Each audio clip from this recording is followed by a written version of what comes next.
Hello, bonjour. My name is Maria Sharp, and I will be your host for today. Just making sure audio is good here. Okay. We are proud to offer this webinar in both English and French through the use of live translators. So you can click here. I think I'm going to try to point the very bottom of your screen if you'd prefer to listen to this webinar in French. So si vous préférez écouter en français, cliquez ici, down at the bottom. And then the help button, just you can see up on your screen, the bottom left-hand corner is live support. So we have some technical support there if you have any issues or questions as it relates to that. And then the top right-hand corner, you'll see a little speech balloon, and that's your chat. We won't have much opportunity today, lots to cover.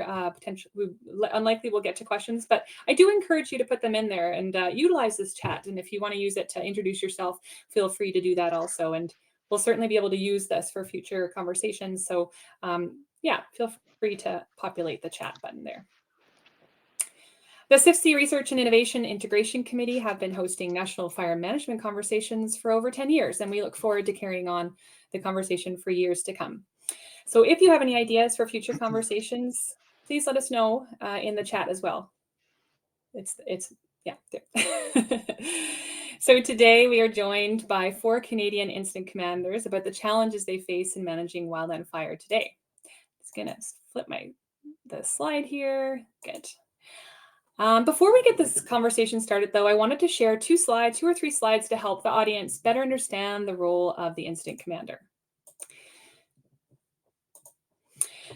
First, let's talk about fire types. So again, just 2 or 3 slides here, but I think it's important to paint a picture here. So when we talk about fire types and type 5 fire, 5 being the least complex and 1 being the most. Based on resourcing levels and duration, and there may be some other factors too that bump these fire types, but often it's relating to resource types or resourcing levels and duration. So our guests today serve as commanders on type 1 fires, the most complex. So really happy to have them here and can't wait to get the conversation started. I do have one other slide here. So this is the incident command structure, the org chart, and you can see that there's various sections within here. The incident commander has overall responsibility for the incident. It sets objectives for the incident. This is an org chart taken from the incident command system, and the structure can be used for all emergency management. It can be used for prescribed fires, and it's been used in weddings or event organizations as well. So what's really neat about this organization is that if you bring in if you bring in others that have taken this course as well or understand the incident command system, they can get a better idea of how information flows. So just to zoom in a little bit here, I'm not going to read out the screen here, but you can see the different commands, the command structure and the general command, the colors there. So we have operations section, planning section, logistics section, and finance admin section. And under there's a variety of resources depending on how complex that incident is. So when we talk about type 3 fires, potentially the incident commander is doing a lot of these other positions. But when we're talking about things like the type 1 incident or type 1 fire, their overall responsibility is setting the objectives, and they have quite a bit of resources to help them ensure that happens. So that's just an overall review of sort of the incident command structure, and then sort of the responsibilities for those that we have joining us here today. So welcome, incident commanders. I'll just do a mic check once again, and I see James' face there. All is well? Good afternoon, everyone. Yes. Hi, Maria. Hi, good. I'm just doing a check there. So yeah, I want to run around and introduce all of you. We first got Hugh Murdoch, is a wildfire operations officer for the BC Wildfire Service and resides in Kamloops, BC, which is situated within the unceded ancestral lands of the Secwepemc Nation. Todd Lynch is a wildfire protection officer for Alberta Agriculture and Forestry and resides in Peace River, Alberta, which is situated on the traditional territory of the Dene.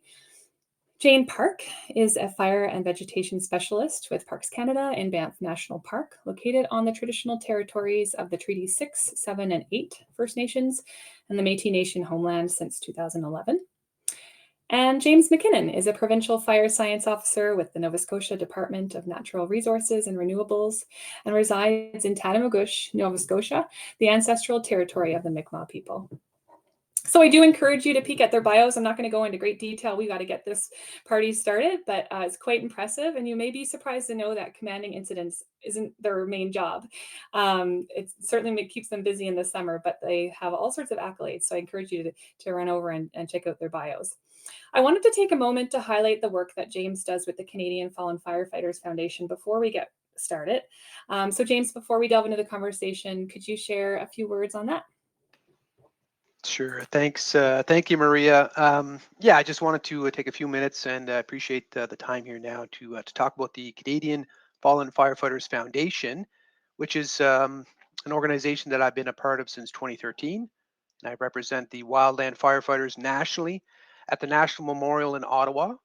The foundation was established in 2004 to honor and remember all fallen firefighters and support their families. So last year, tragically, we lost the highest number of wildland firefighters in a single fire season in Canadian history, with 8 wildland firefighters being killed in the line of duty. So last September, CIFFC, the Canadian Interagency Forest Fire Center, was the honorary host of the annual memorial, the Memorial Weekend, where they arranged a keynote speaker and provided logistical support to ensure the families of the fallen were taken care of throughout the weekend. Last September's ceremony was also the largest turnout of wildland representation from the provinces and territories, and we were even able to coordinate an air tanker flyby during the ceremony, which was provided by the province of Quebec and SOFU. This September, the Canadian Fallen Firefighters Foundation will be honoring these 8 wildland firefighters at the National Memorial in Ottawa, and it is hoped that all fire agencies across Canada will send representation to the Memorial Weekend to honor and remember these 8 and support their families. So thank you, Maria. Appreciate that. Thanks for sharing that, James. Really appreciate you taking a moment to share that with the audience. And we are ready to kick things off. The firing round. I think that's from the CBC debaters. I was trying to think about that last night, but we're gonna get right in, and we have a firing round question, which is basically the topic that we have for the national conversation, required to be responded to by these panelists in 2 minutes or less. So they will try their best. But I think just for fun, yeah, let's put a time crunch on there. They're used to the time crunches, I think. In 2 minutes or less, the question would be, what would you say is the main challenge that you and your incident management teams face in managing fires today? So we will start with Jane. I didn't expect you to start with me, but yeah, so I think, it goes without saying that our fire seasons are becoming more and more challenging. We've got lots of climate change factors, and the scale and the scope of what we're dealing with is kind of at a different scale than we've experienced in the past. And I was on fires in 2021 in BC, and Hugh was on a call, and he actually mentioned, and I'm probably butcher his saying, but altering our picture of what success means.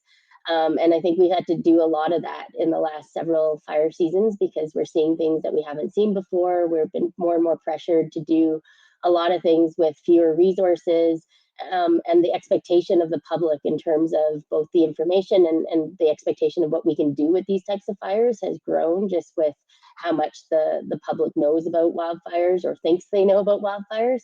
And so I think that just puts on a large amount of pressure on both incident commanders to perform and but also to protect our staff. And with James talking about the fallen firefighters this year, our primary goal is to keep our responders safe and the public safe. And often these days, we just really have to focus on that one objective. And sometimes that means we just have to get out of the way to keep people safe. But it is definitely becoming more of a challenge in the conditions that we're seeing, and that it's just nonstop. And we're just talking about how warm it is in southern Canada, and the snow is going, and we're talking about maybe starting up indices in January, February in the mountains. So it doesn't look like it's going to ease up anytime soon. certainly does look like it's shaping up to be quite the fire season this year. So thanks for that, Jane. And I guess over to Todd. Same question. What are the primary challenges that incident management teams currently face in managing wildland fire in Canada? And just a reminder, I think I've been speaking too fast for the interpreters, and so just a reminder to keep it as slow as we can so we can get that French translation. Thanks, Todd. Thank you, Maria. So yeah, I'm by no means going to speak for Canada.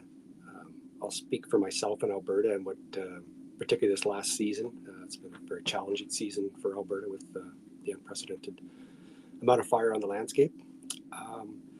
But in my experience, our greatest challenge that I experienced anyway was resourcing. So just having appropriate resources when you need them, where you need them, and for as long as you need them. That was a really serious challenge. And it does play into the other factors as well. Obviously, with climate warming, or however you want to term it, our fire seasons are getting longer, intensities are going up, just fire frequency, values on the landscape. So we're being pressured to do a lot more, and that requires resources. And particularly when you get into events where there's multiple incidents that are pulling resources, trying to prioritize where those resources go, and realizing that those priorities often change, if not daily, but hourly. So I found that a really large challenge for myself and for my planning team as well, to try and forecast and then come up with an achievable plan. And that's got to include the resourcing. So I'm going to hang my hat on resourcing. Thank you. Thanks, Todd. And I do know, just speaking on behalf of CIFFC, it's always difficult to figure out how many resources are needed. So give that really big, large amount of time that's required to get Australia, New Zealand, and all the other countries on board. So yeah, I can appreciate the struggle on a small scale, and also on the larger ones where you have everyone's asking how many do you need? I'm trying to figure out where we're going to get those. So thanks for that, Todd. And we'll go over to Hugh. And again, what is one of the greater challenges that you and your management teams are experiencing? Thanks, Maria, and greetings to everyone from British Columbia. Well, I'll mostly speak with the British Columbia lens. Perhaps what I'll say will resonate across the country. I think one of the challenges that will be with us for quite some time is that the culture of our population is not keeping up with the change on the landscape. The fire environment has changed dramatically in the last few decades. Call it climate change, or call it just the increased amount of resources that need to be protected on the landscape. But what I would like to see, and it will take effort from various governmental bodies and an education system as well, would be embracing wildfire into the culture of Canadians and increasing an education across the population, getting it into the school system. And I think that would be a key ingredient into helping people take ownership and a better understanding of what's at risk on the landscape, and what we can do as a collective nation, and not just the fire experts, but as a society as a whole, to try to reduce the impacts and work as a collective on a common goal. So I think I'll take that as my quick answer for you, Maria. Thanks. Yes, thank you, Hugh. Yes, actually, Jane and I were talking about that the other day too. Just in preparation for this, we were talking about how really understanding the role of fire on the landscape, and greater public education in the importance of wildland fire and a safe use of it, but also the education on the public education on how fires are managed, and to what extent we can manage fires. I think there's definitely some gaps there and some work to be done. So thanks for that, Hugh. And James, what are some of the challenges you and your teams are experiencing these days? Good. Yeah, lots of good stuff here in the responses. And I echo Jane's response because I believe our primary challenge for the incident management teams is how do we ensure the safety of wildland firefighters and the public in this changing fire environment, like you have mentioned. So again, it's how do we keep firefighters and people safe? Last year, especially, we observed extreme fire behavior across this country that impacted people and communities. And here in Nova Scotia, we experienced fire behavior not seen in this province in decades. Nova Scotia experienced two separate unprecedented wildfire events that occurred at the same time, where over 200 homes were destroyed and 22,000 people were evacuated. These two unprecedented wildfire events for this province not only exposed our firefighters to psychological trauma and unknown physical and mental health effects, but there will be also untold social and economic impacts in the months and years to come. So in addition, the effects on first responders of wildfires and of longer fire seasons, fatigue management needs further study, including the implications of PTSD, and research on these physical and mental health effects will inform the types of support that incident management teams should offer to firefighters during and in the aftermath of a wildfire event. The effects of wildfire smoke and smoke from burning structures over the immediate and long term also needs better understanding. So as an incident commander and part of an incident management team, we're always searching out new tools, new innovations, new scientific research that will help keep firefighters and the public safe. And I'm pleased to see that starting on Friday, February 2nd, Canada Wildfire will be hosting a series of webinars for the month of February regarding the physical and mental health of wildland firefighters that I hope to attend. Excellent. Thanks, James. Thanks for highlighting that. Yes, and I'm gonna, if I have a moment I'll try to get that, or if someone could put that in the chat. If I get a moment, I will. The webinars, the Flare Up February that Canada Wildfire is hosting, going to be some really great sessions there relating to this. Thanks for that, James.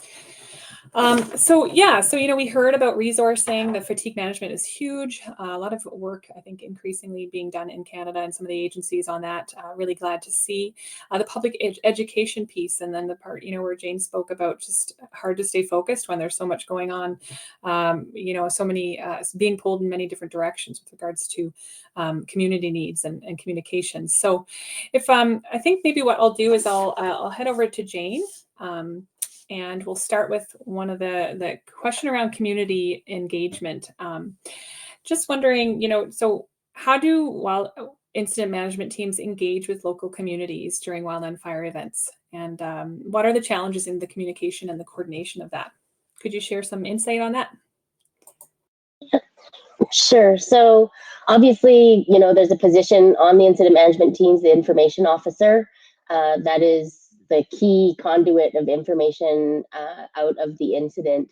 But what we do know and what we're seeing is that the way the public consumes information is just rapidly changing. We used to be in the days of open houses and the newspaper and the radio, and some of those things still totally apply, but the rate at which people are consuming information in social media, on the web, and the types of ways that they want information, there's a growing need for more and more information. And I think we really have to balance kind of how much information can feasibly get out of an incident and what's critical information to the public, and then how to fight a lot of misinformation that's really rampant in digital media these days. But we still do rely heavily on, especially when we're working in rural areas, meeting directly with communities during wildfires as incident commanders or information officers or liaison officers. We're going into communities. On a number of fires this summer, we were meeting with chiefs and council of Indigenous communities, meeting with actual community members and elders to talk to them about what our objectives, strategies, and tactics are, and where we could incorporate some of their concerns and feedback into what we do. And I think a really important thing is maybe not communicating to these communities during the wildland fire, but developing those relationships between wildland fire agencies and the public off season. So making sure that we have robust relationships with these communities and we can build that trust. and maybe increase capacity in those communities so that when we're dealing with the fire, we're not adversaries. We're kind of working more collaboratively together. And I'm actually talking to everybody from the town of Banff Fire Hall, where we're doing some joint training, where we do some emergency planning together. And so I think it's not just during the wildland fire that we kind of have an obligation to talk to communities, but that groundwork that everybody does in their regular job outside of the fire season.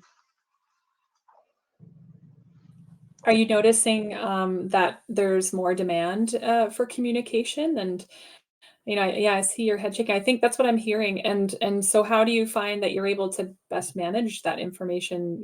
While you're trying to keep your, keep the goal in mind of the of the incident. I know it's all part of it, but while you stay focused on the incident and the objectives there, how do you manage those increased needs? So definitely the need for information, or that desire and expectation of information, is growing. And we have dealt with it a little bit through resourcing, although like Todd said, that resourcing is getting harder. But now we have at least one information officer. Sometimes we have other assistant information officers. We're trying to get more into communities to hear concerns and to see what we can do to collaborate, and just to try to we have to balance what can go out reasonably from an incident.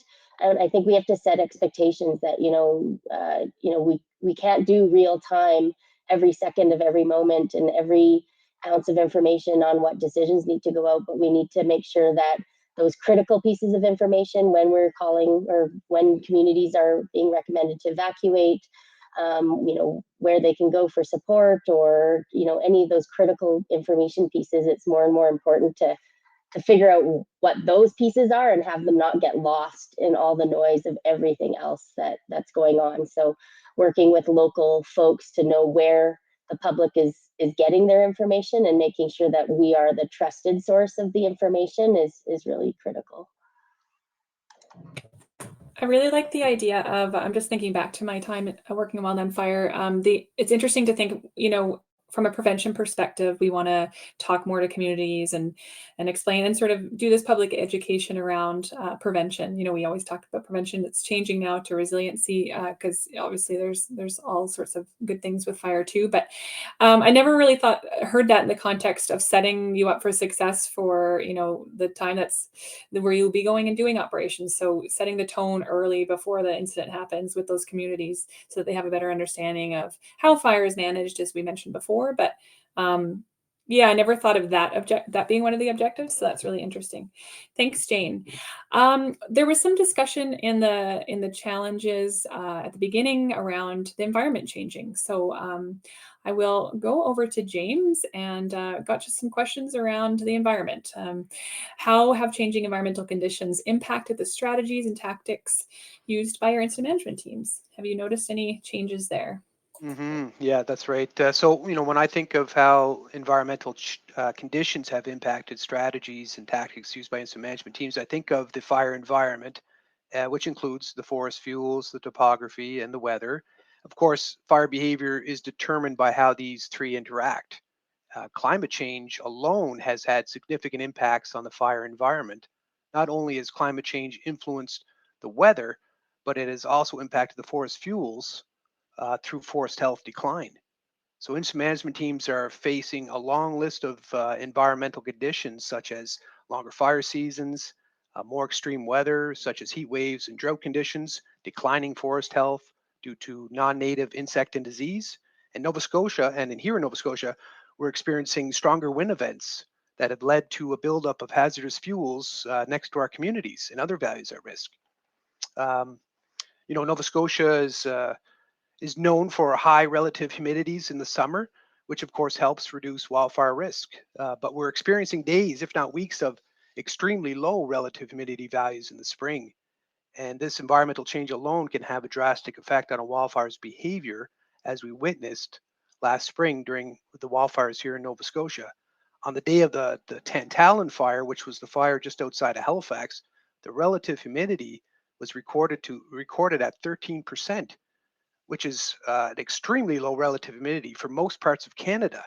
And it is an unheard of value for here in the Maritimes. So not only are we experiencing more days with low humidities, but consecutive days of crossover conditions where the relative humidity falls below the air temperature, which we know is an indicator of potential of extreme fire behavior, especially in the spring. Now, recently I read a report that was written in the 1950s after a large fire was fought here in the province. And the author of the report stated that Nova Scotia doesn't have bad fire years, but bad fire days.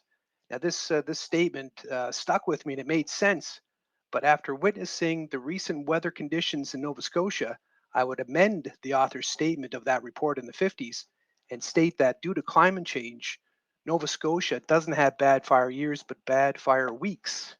So instead of bad fire days with extreme fire behavior potential, we are more likely to see consecutive days with extreme fire behavior potential, which increases the already high probability of a wildfire impacting people and communities. So here, so how are these environmental conditions impacting the strategies for incident management teams? I know for us here in Nova Scotia, we had to adapt very quickly to this new fire environment. And of course, one of our main objectives on an incident is to provide firefighter and public safety. So due to changes in environmental conditions and the extreme fire behavior this past spring, the two incident management teams helped coordinate the evacuation of over 22,000 people. So, because of environmental changes and the inability to stop a wildfire under certain conditions, the IMT's first thought is who is in harm's way and who needs to be evacuated. Now, here in the province of Nova Scotia, we have used direct attack strategies that have been very successful for decades. However, due to the extreme fire behavior witnessed this past spring, we needed to use strategies and tactics that are not commonly used in this province, such as nighttime firefighting with heavy equipment and other indirect strategies and tactics.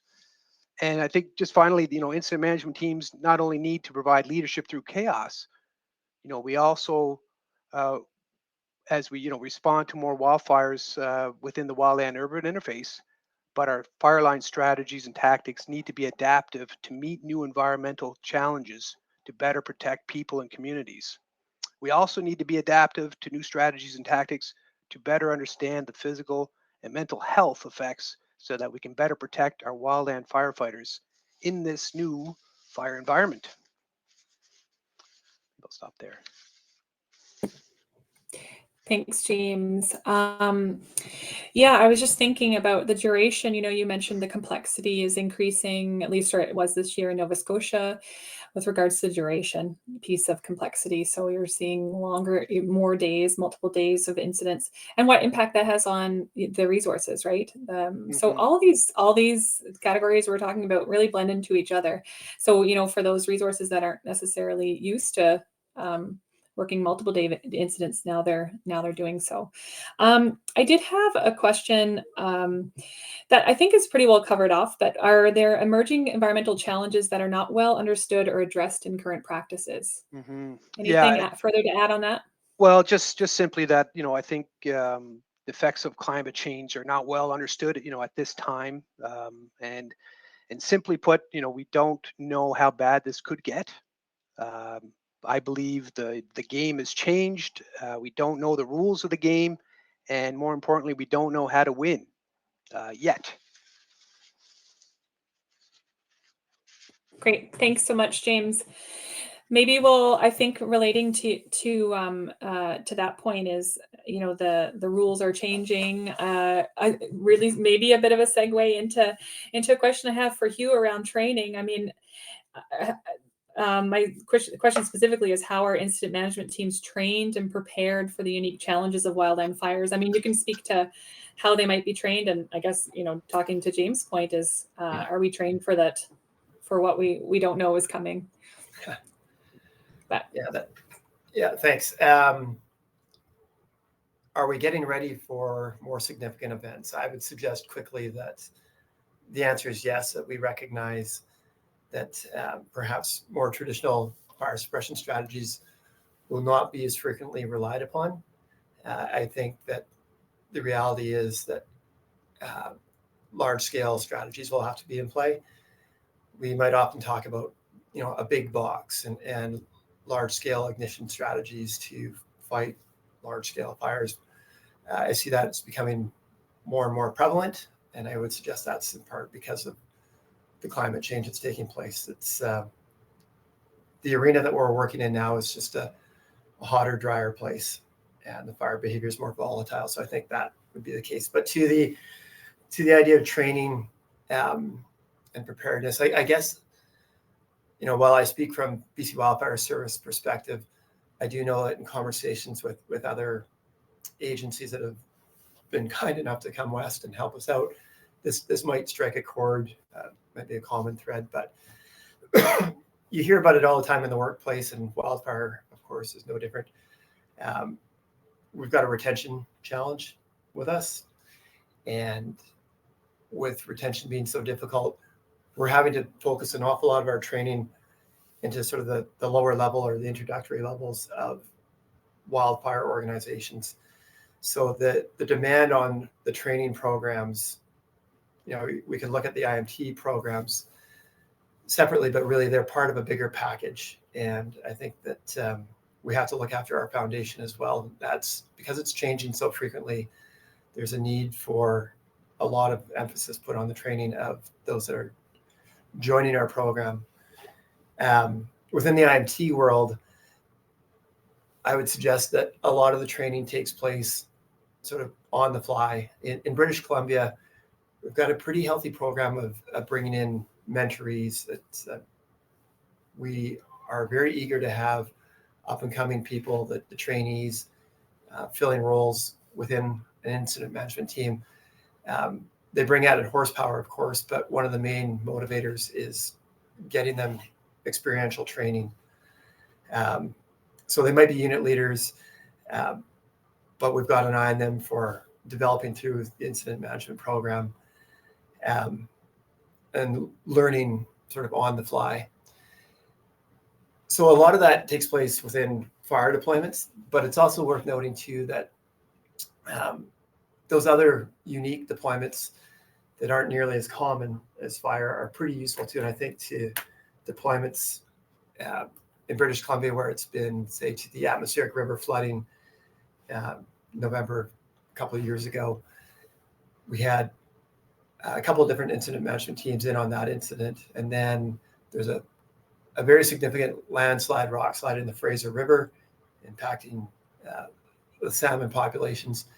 And again, it's a very different environment than the wildfire world. And we're working with a lot of different agencies that we don't usually play with, like the Coast Guard and fisheries. But our incident management team personnel, a high percentage of them got in on that incident. So that's some unique sort of experiential training. But it's also worth noting too, in BC at least, and I'm not sure if it's the same in other agencies, we rely on the membership of or personnel that are not necessarily tied directly to the BC Wildfire Service, but more so to mainstream dirt ministries, Ministry of Forests, and other ministries within the provincial government. We call them our teams employees. That's another hurdle that, like, we're so fortunate to have that talent base available to us, but it's a hurdle that we have to recognize, and that the training that they need for their day jobs may not always be applicable to incident management teamwork. Whereas I would suggest to the group of presenters today, and many people that are on incident management teams and work for BC Wildfire, their day job gets them training that can be useful in the IMT world. The last course I took was a verbal judo course, which is useful in my line of work every day, whether I'm deployed or not. But it's important that we recognize that talent pool and then our teams staff get the wildfire training that may not always be front and center to them. So, and then it's also worth noting, and hopefully other organizations do this as well. We'll have season-ending debriefs in spring, preseason meetings as a collective group within our IMT program. And there's time that's very purposely set aside for, an educational component. It could just be guest speakers with a special skill in key areas that we really feel we need to focus in on. And then it's also just recognizing that over the course of a summer, our teams get deployed to very different circumstances. You could be fighting fires on Vancouver Island or the Okanagan or the far north of the province and have very different experiences. So, we'll be meeting next week as a large group, and a key component to that meeting will be shared lessons learned of experiences so that we can just learn from each other's experiences. I think that's going to be quite a helpful thing to us. So it's not always checking a box and saying you took this course, and unfortunately there doesn't seem to be enough time. I would suggest that it's in part because work within an incident management team is not our number one priority year round. So we are not perhaps always available to get training that would be very specific to our roles in our seasonal work. Mm-hmm. Thanks, Hugh. Hugh and I were talking the other day about, as the things that he mentioned today, the experimental learning is a lot of what happens. But then the need, as he mentioned, the verbal judo. So the need for the courses that, weren't in that traditional training package that are so needed as we carry on thinking about the things Jane mentioned, working with the communities is such an important part of your position as well. So thanks for shedding some light into training, Hugh. One thing I do know about incident commanders is they're very adaptive and willing to change. So I'm changing this slightly right now. And I apologize, Todd. I'm just going to hold off on a question that I have for you until I'm just going to 5 minutes, because maybe there's something you heard in there that you're like, oh, I got something to say. I'm just going to open the floor for 5 minutes on those last 3 topics. If there's anything you wanted to share, and no pressure, I'll move on as we were planning to do. But I think there's opportunity here I'll just open up the floor if there's any threads that anyone wanted to pull. But again, it's just 5 minutes in total. So.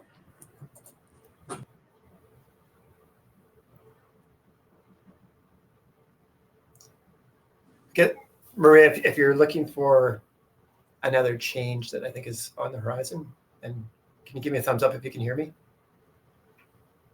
I think another interesting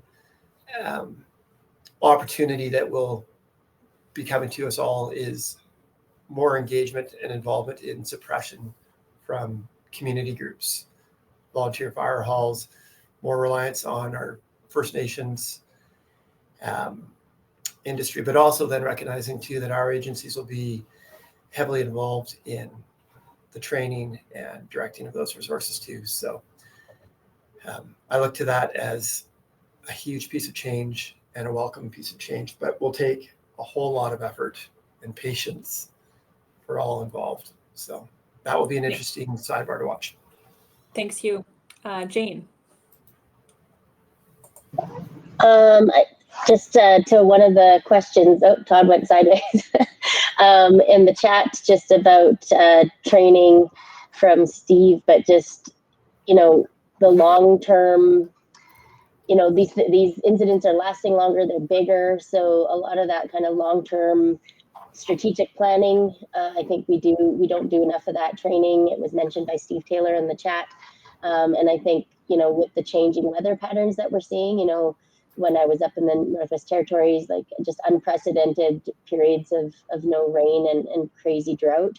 But the other part is, having enough resources to train people in the off season and in slower fire seasons to do the mitigation work, where we constantly talk about training for suppression, training for reaction to these big incidents.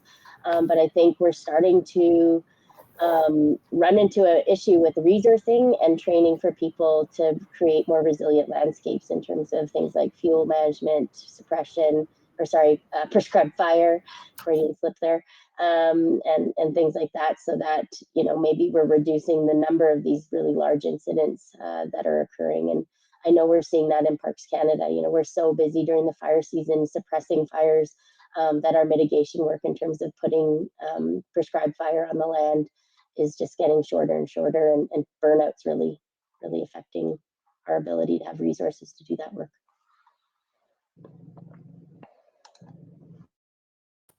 Thanks for that, Jane. Some interesting points in the chat too, if you want to take a peek at that. Yeah, anything before we move forward? There's all sorts of things to talk about. I'm sure you're figuring out the most concise way of covering it. I'll just leave it for another 30 seconds while I'll grab the Canada wildfire flare-up details here. Jane, maybe I'll just quickly weigh in on that idea of advanced planning. I think it's a well-made point in the chat that the need for that is ever more present. Also recognize that the key ingredients into good, strong advanced planning is a whole lot of skill and experience as well. Getting excellent fire behavior predictions, excellent operations people, and then the planning. It is something that we hope to make a real priority, but you just can't get it easily. But I think it is worth investing in for certain.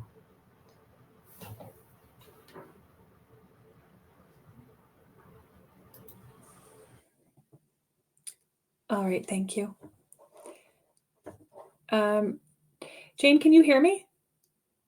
Oh, it all went muted, I think. Okay, perfect. Okay, so we'll have a chance to kind of revisit some of these things at the end, I think.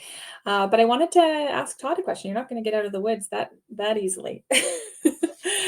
We talked a little bit about, we're just going to talk a little bit more about international stuff, or let's talk about some international collaboration opportunities. So in what ways can international collaboration benefit wildfire management efforts? Any insights on that? Yeah, again, with the season we had in Alberta this year, we had teams from, teams and or resources from, I think, Australia, Spain, Portugal, Mexico, Chile, United States. So I did have, and I was also able to go to Australia in 19 for their fires as well. So I guess I'll go back to the resourcing. Number one, the good thing about the global working pool is, particularly if they're offset fire seasons or opposite fire seasons, it's a really good opportunity to get resources without impacting the exporting agency. As well, we talked a bit about climate warming or extreme fires. The fires are getting worse.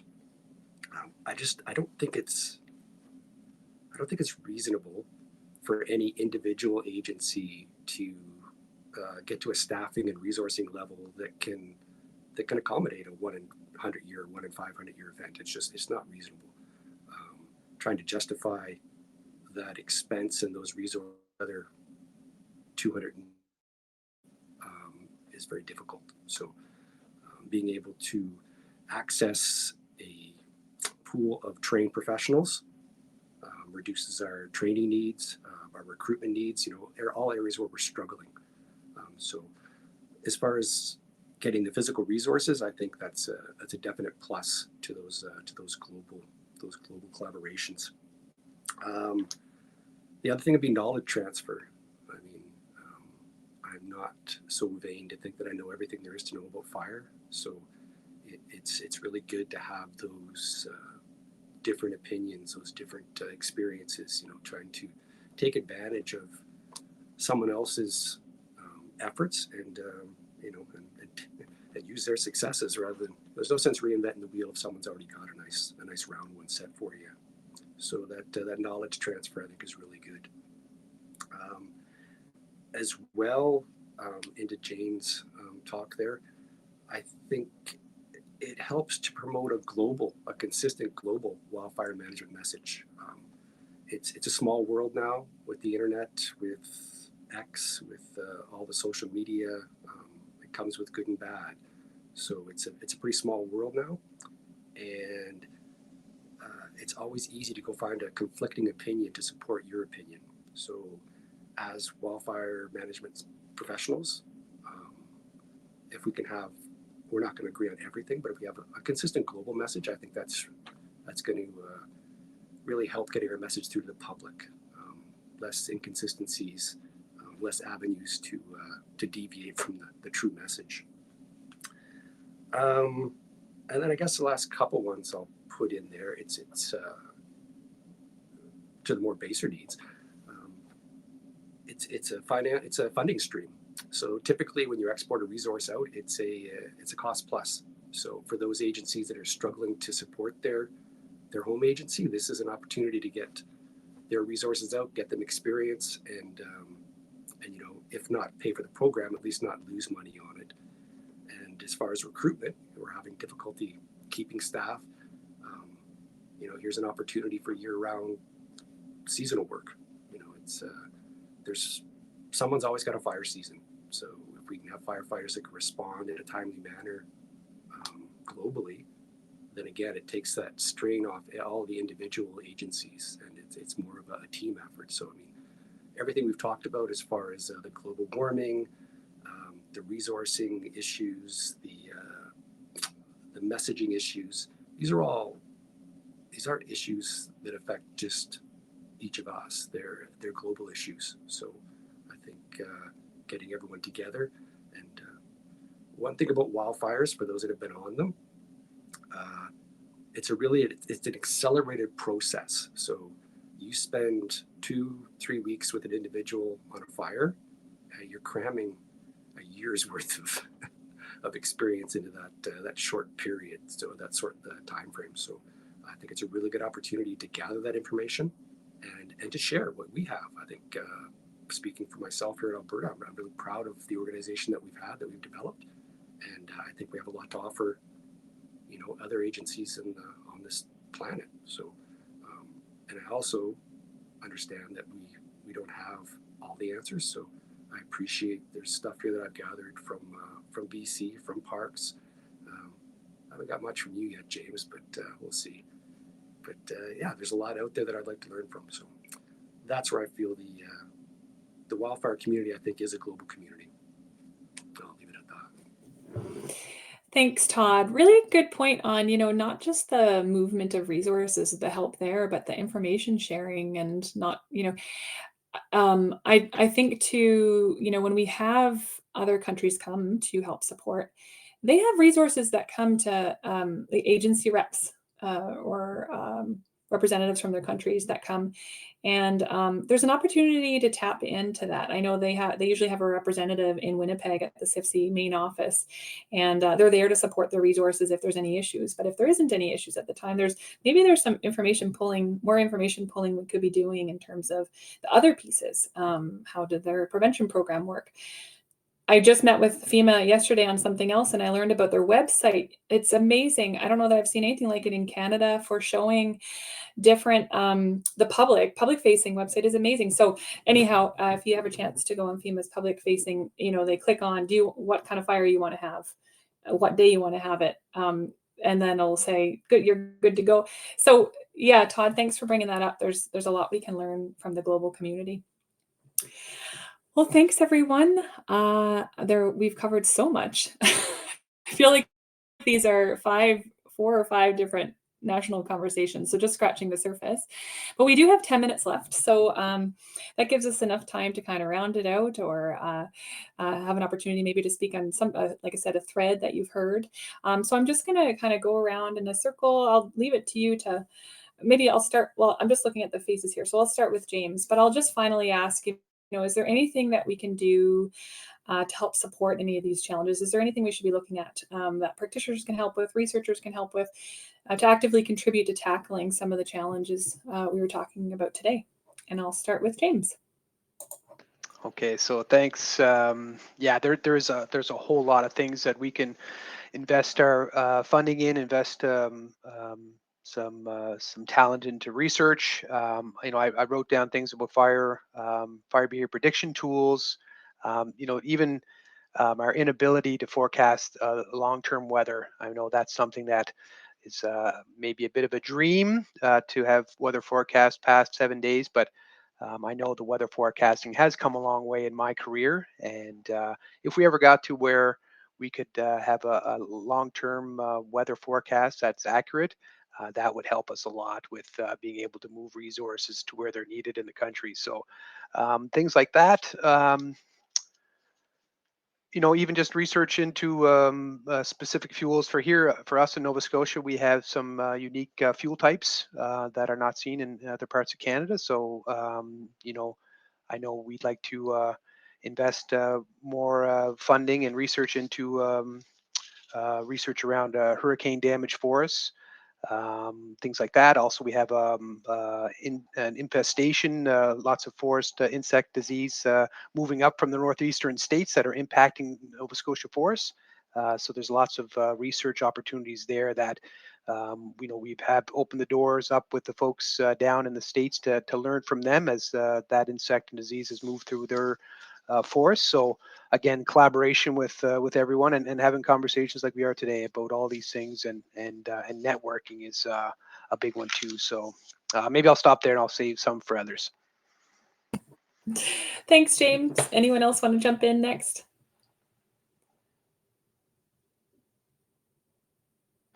Todd.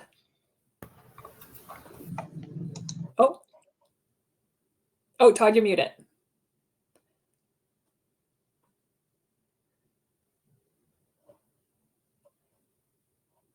Still muted? I'll go on to Jane. Yeah. I feel your pain, Todd.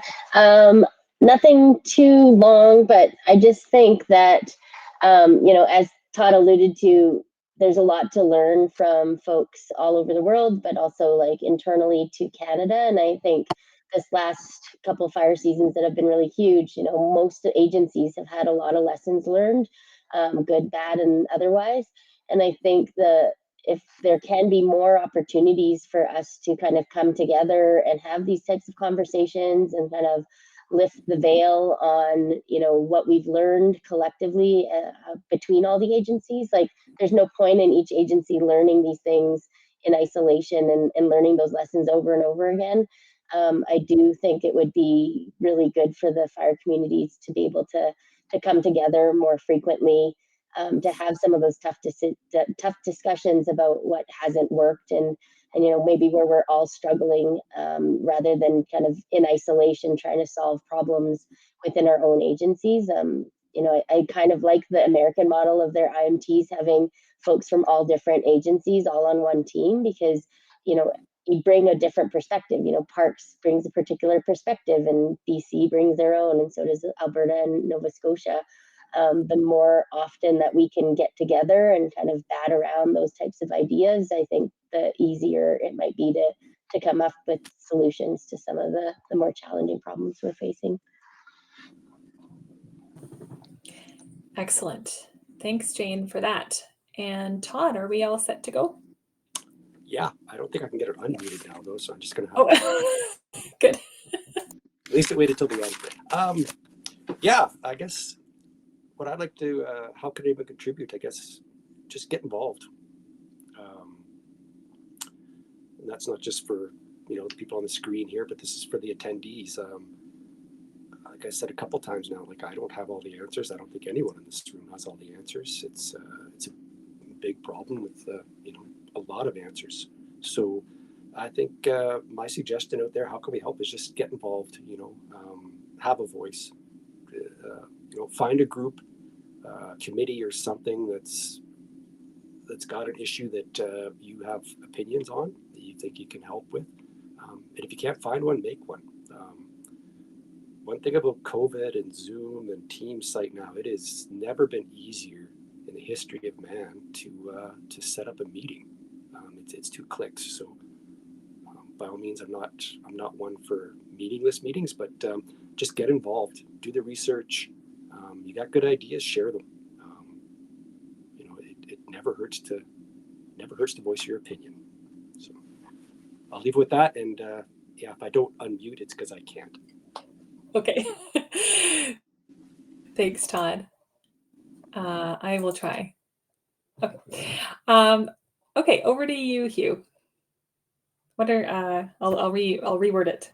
What can the wider community, including practitioners and researchers, actively do to contribute to tackling the challenges, or in general, how can we tackle these challenges? Sure. I'll take the in general part of that question and run on that. And just maybe a quick recognition, I'm calling in from Kamloops, which is where Thompson Rivers University is located. They've started up a School of Wildfire Sciences. It's mainly aimed at the master's level, but I think that you'll see I know you will see significant growth at that university, and they focus an awful lot of effort into many aspects of research that will impact wildfire. And I think also how wildfire impacts the humanities, but it'll end up linking into a lot of different parts of the school. But the technology that we've seen over the last 20 years has really given us more tools in the toolbox, and I'm sure that will continue. I just think about where drones were 5 years ago to where they are now. There's still room for improvement with mapping, but there's improvement being made every year. The forecasting side of things, always getting better, but always useful information too. And then something that always sticks in the back of my head is that we employ so many resources and so many different ways to fight fires, and we're so busy going about it. It would be interesting if we could get research into the effectiveness of our efforts. We'll put in literally, thousands of kilometers of guard, but we can't report out accurately on the effectiveness of them. So it'd be nice if we could have more of a research side to our efforts, to have a clear understanding of just how effective our efforts really are. There might be some eye-opening learnables there to help us focus on what's working, what isn't working as well as we thought. But I think that the academia world has a lot to offer in a lot of different avenues. That's just maybe one weird one that comes to mind. But I think that, I think there's lots of room for improvement, and I think we're traveling down that path as well. All right, excellent. Thanks, Hugh. Thanks, everyone, for your ability to quite concisely tackle these large issues and share them out. The audience really is practitioners, researchers, and the idea is to bring these challenges forward. And so that's step number one. I know we're always in a mode where it's like, what can we do with this information? What's next? But we will make this webinar available on YouTube. I don't know that I mentioned that to the speakers. Other than you. Okay. We'll chat, and then we'll make this available. And so then also I think some of the themes that came up in the chat and also in the conversation we'll be able to bring back to CIFFC and maybe speak to at our working group and committee levels. I think it's just really great to get those out on the table. What's interesting about being an incident commander, it's unlikely that you've all worked as incident commanders together, unless, of course, you're unified command. So probably unique opportunity to speak in a group setting with other incident commanders. So hopefully, maybe we can make that happen more. And I think there's certainly a lot of themes that came out of this conversation that we might be able to have for future conversations. So I want to really thank you for your time here today, and I really appreciate it. I'm sure the audience really appreciates it, and we look forward to future conversations to come. Thanks, everyone. Great. Thanks, Maria. Thank you. Thanks, everybody.